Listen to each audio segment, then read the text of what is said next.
Hey, it's Dave from CG Shortcuts. Today, we're going to do this. We're creating abstract art with deformers in Cinema 4D.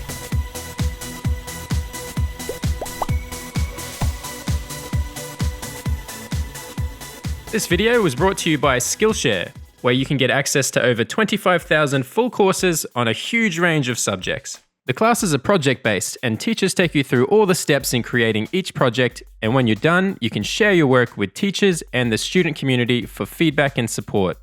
We've actually got 3 CG Shortcuts courses on there now, with new courses being released regularly, covering a bunch of stuff we don't usually go into on YouTube.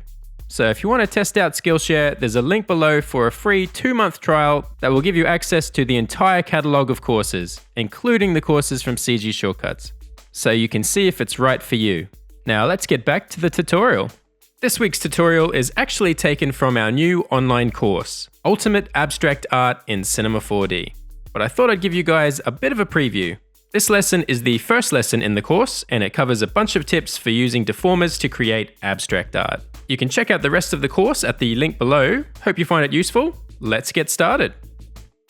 Okay, so this artwork was completely done with deformers and simple primitive shapes.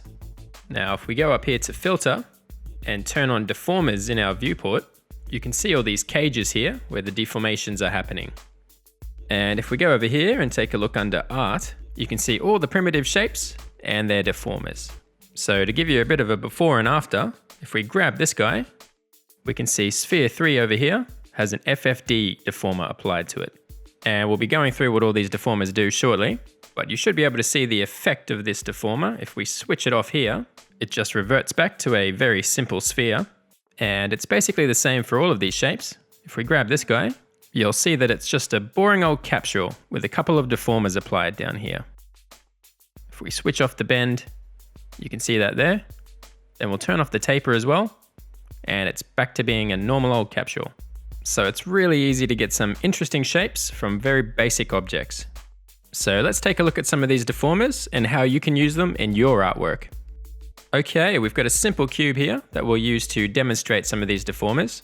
If we click on him, we can take a look at his settings. Nothing too fancy here. We've got 60 by 60 and it's 200 centimeters tall. So with our cube selected, let's apply our first deformer. Now you can find the deformers in a few different places. Probably the quickest way is this menu here, and you can see them all laid out nicely here.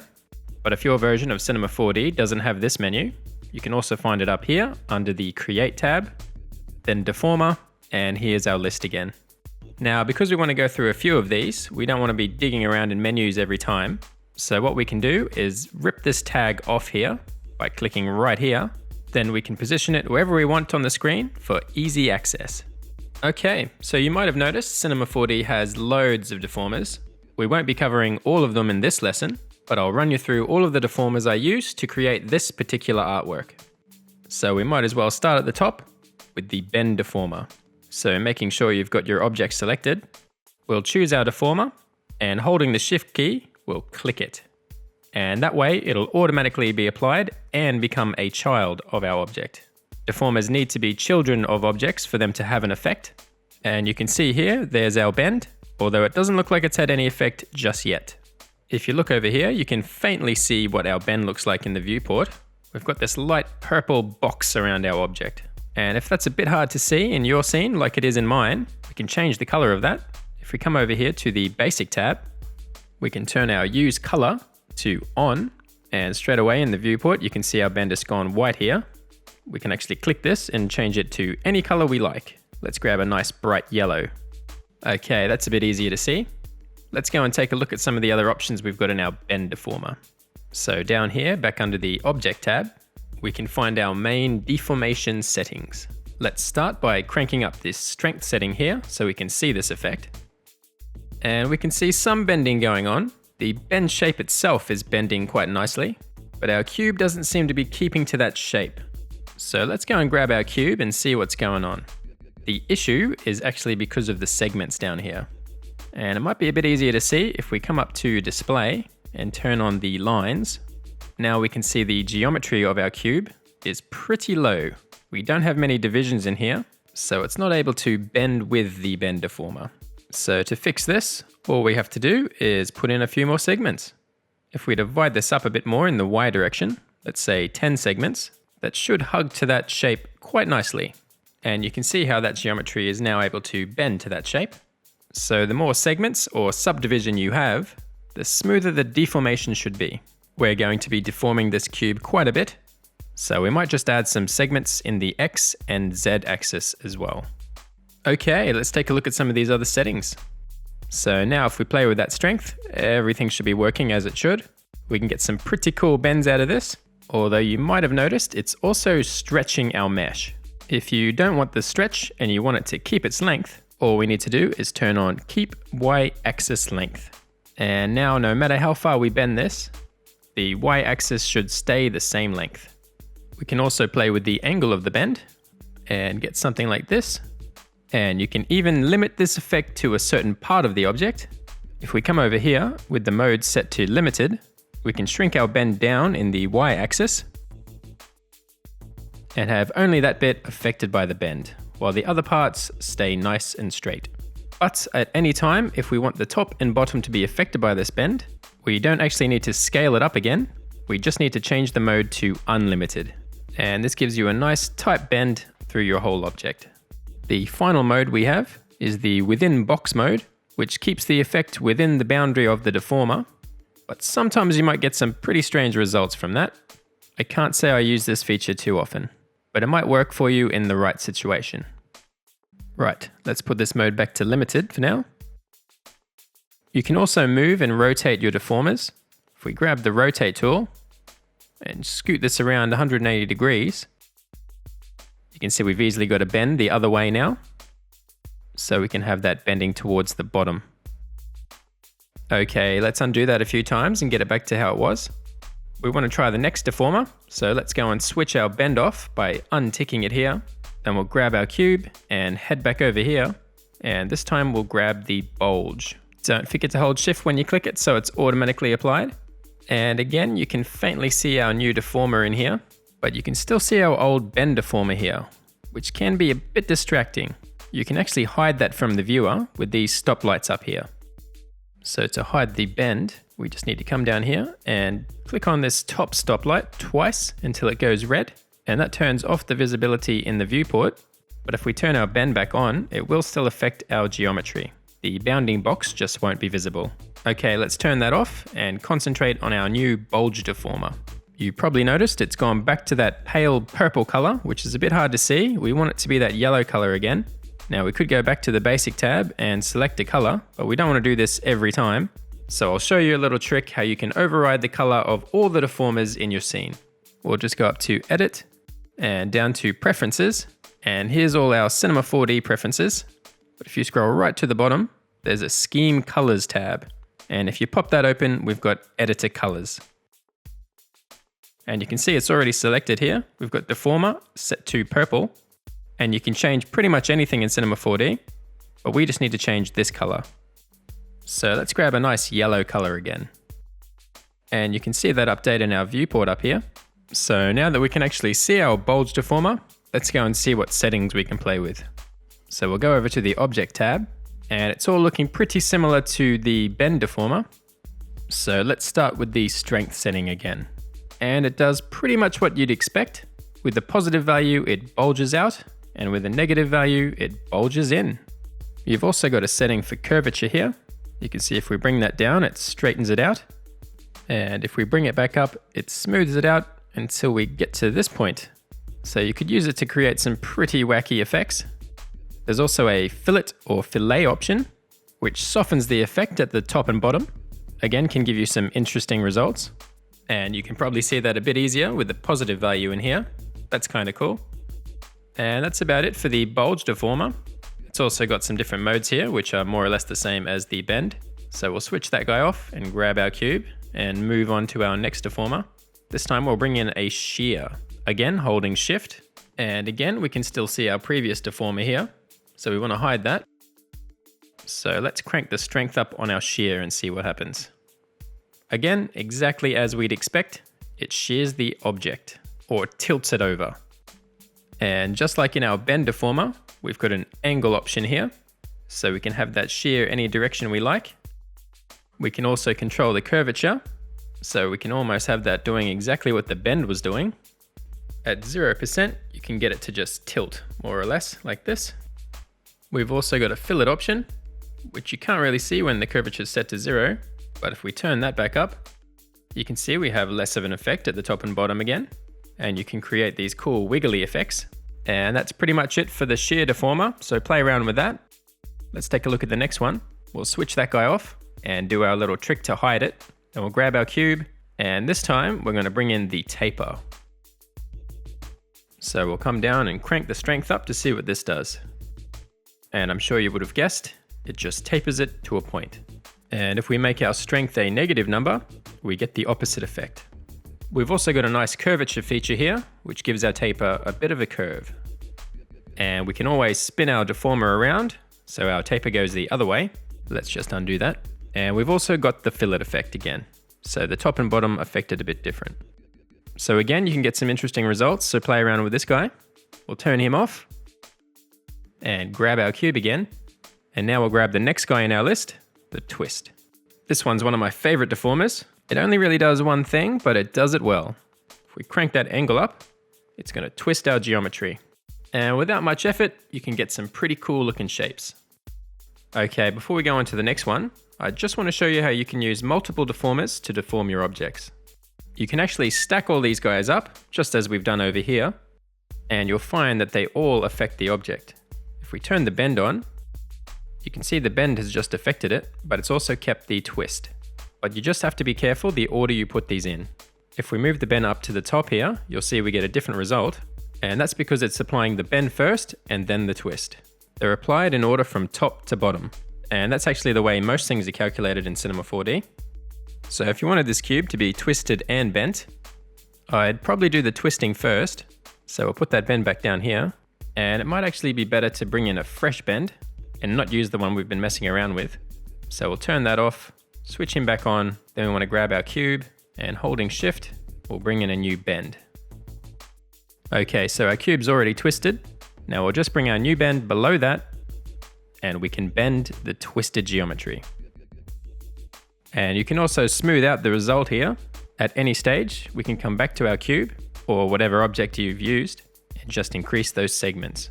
If we put them all up to 20, we get a nice smooth result. Let's come back up to display and turn those lines off so we can see this better. So that's looking pretty cool, but we could take this a bit further. Let's make this a bit more extreme. If we crank that twist angle right up and then back to the bend, we can get a pretty cool effect like this. And don't forget, you could keyframe all of this stuff and animate these deformers, or just create some cool shapes for your abstract artwork. Okay, let's turn all of those off and switch off the visibility as well. We'll grab our cube and we'll take a look at one final deformer. This time we'll bring in the FFD deformer. This guy works a little bit different to the other deformers we've looked at. Like the other deformers, you can see its cage around our object here. But with this one, we can actually subdivide this cage, and we can use these points to deform the mesh. If you've ever used the mesh warp in After Effects or the warp in Photoshop, this effect is pretty similar, only it lets us deform things in 3D space. Let's undo those subdivisions and I'll show you how this works. With our FFD deformer selected, we'll come over here and switch to points mode. Now if we grab and move these points, we can deform the mesh within the cage. And we can grab a few of these points at once. If we come up to our selection tools here, we can use the live selection or the rectangle selection. Let's grab that for now.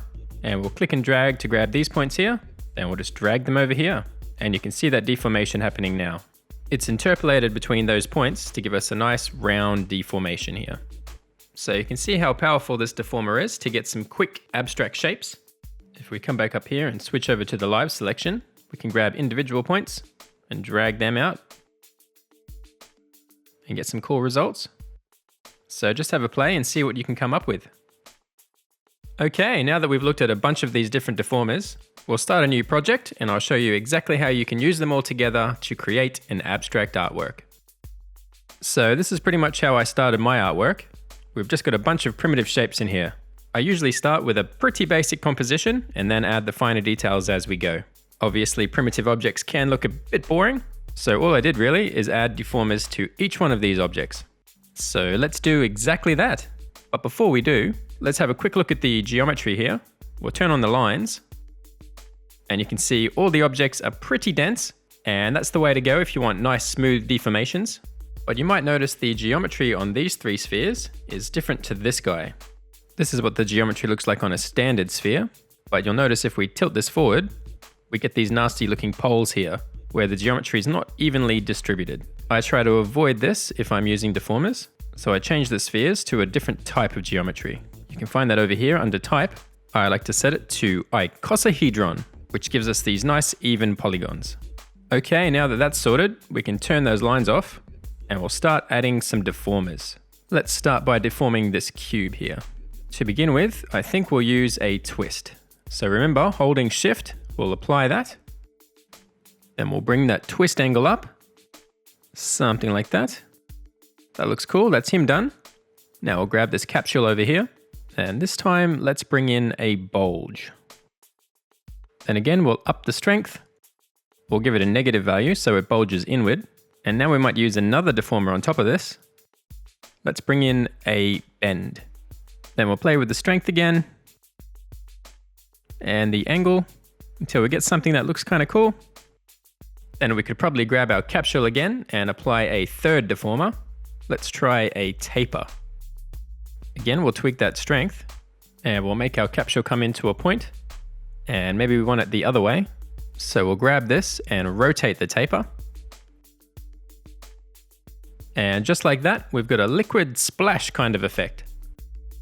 Let's go and do our visibility trick on these three so we can see this a bit better. That's looking pretty cool. Then we can chuck another deformer on our cone over here. Let's try the shear this time. So strength up, play with that angle, and we might adjust that curvature as well, just until we get a shape we like. So then we'll hide that guy, and I'll show you what I did for these spheres. Basically, I just wanted to deform them in a way that it looked like they were interacting with each other. Right now, all of these guys are just intersecting each other, and it's not looking great. So let's grab the big guy and start with him first. Back to deformers. This time we'll use the FFD deformer. We'll switch to point mode, and we want to grab some of these points. And firstly, we want to make it look like it's actually resting on the ground. You can see if we have a look under the floor here, it's penetrating that. Ideally, when we're working on this, we want to be able to select these points easily, and we don't want anything in the way. So it might make our life easier if we can isolate just our sphere and our deformer. So if we look over here, I've used the layers to do exactly this. I've got each one of these objects on its own layer. You can see sphere 1 is on this pink layer here, which is this guy right here. We just need to add the deformer as well. So we'll drag that straight into that layer, and it goes pink as well. So now to isolate these, to make it a bit easier for us to work on it, all we need to do is click this little button here, and that's the solo mode. And that's going to make selecting points a lot easier. Let's grab our rectangle selection, and we'll grab all of these bottom points, and we'll drag that up, and unsolo by hitting that button again. Now we just want to drag these so they look like they're touching the ground. And we could probably bring these guys down to give it a little bit of a bulge. And that looks a bit more realistic. All right, let's move on to the next one. We'll hide that FFD. Then we'll grab this guy. And this will be pretty much the same workflow. We'll use the FFD deformer again. The sphere is on the yellow layer, so we'll bring that deformer into that as well. Basically, we want this sphere to look like it's wedged in between these other spheres. So let's solo that layer and grab our rectangle selection and switch on point mode. Then we'll grab these points and these ones at the bottom, and we can scale these as well. If we scale in the Y direction, you can see both of those scale inward and we get a nice little pinch here. We could probably move this section up a bit and make this bulge out a bit more. And then a bit of overhang down here. So we'll unsolo that and see what we've got. That's looking a bit more embedded into our other objects. We could probably bring these up a little bit, so it's resting on top of our bigger sphere. Then we can just carry on moving some of these around, just so nothing's intersecting, maybe something like that. Okay, I think you're getting the picture here. We'll just do one more quick sphere. We'll grab this guy, then we'll hide the last one. This time we'll give it a taper. We'll change that strength. Then we want this to fit a bit better into our composition, so we'll rotate that around. And we've got a similar effect. Then we can just move that in a bit tighter. And that's pretty much the technique I used to create this artwork. If you remember from my final render, I also had a few more complicated objects in there, like a torus. I'll quickly show you how to go about deforming that. Again, I used an FFD deformer, and it's really just the same process. Isolating the shape, selecting the points, and tweaking them to fit better with the geometry within our composition. So have a go at creating your own artwork with deformers. I'm looking forward to seeing what you come up with. Before we get into the next class, there's one more little thing I want to cover in case you run into problems. If you intend to deform more complicated models that you've created or downloaded from the web, there's a few things to keep in mind. If we take a look at our first phone here, we've got a twist deformer down here, and if we pop this open, you can see how complicated this model is. It's made of loads of different pieces. But that's okay, we can still apply deformers to that. As long as it's applied within the hierarchy, so it could be here or up here, it will affect our null within our null. And to prove that, let's turn that strength up on our twist deformer. And aside from the texture slipping on here, you can see that's twisting nicely. However, we've got the exact same setup on our second phone here, but if we start twisting it, you'll see we get all these crazy artifacts. So what's going on? You might remember us talking about this a little bit earlier. If we turn the lines on, you can see how dense this mesh is. Whereas phone 2 doesn't have much geometry at all. And it might be easier to see this if we turn those twists off. Again, look at all those divisions in phone 1, and phone 2 has barely any. So just make sure anything you're deforming has plenty of subdivisions and you can't go wrong. And that brings us to the end of this tutorial. As usual, you can download the project file below to save a bit of time. And if you're interested in abstract art, don't forget to check out our new course. There's a link down below. Catch you next time. Thanks for watching. Let me know what you want to see in the comment section below. Or you can leave a like or dislike. And don't forget to subscribe and click on that little bell icon for more videos and free stuff. Catch you next time.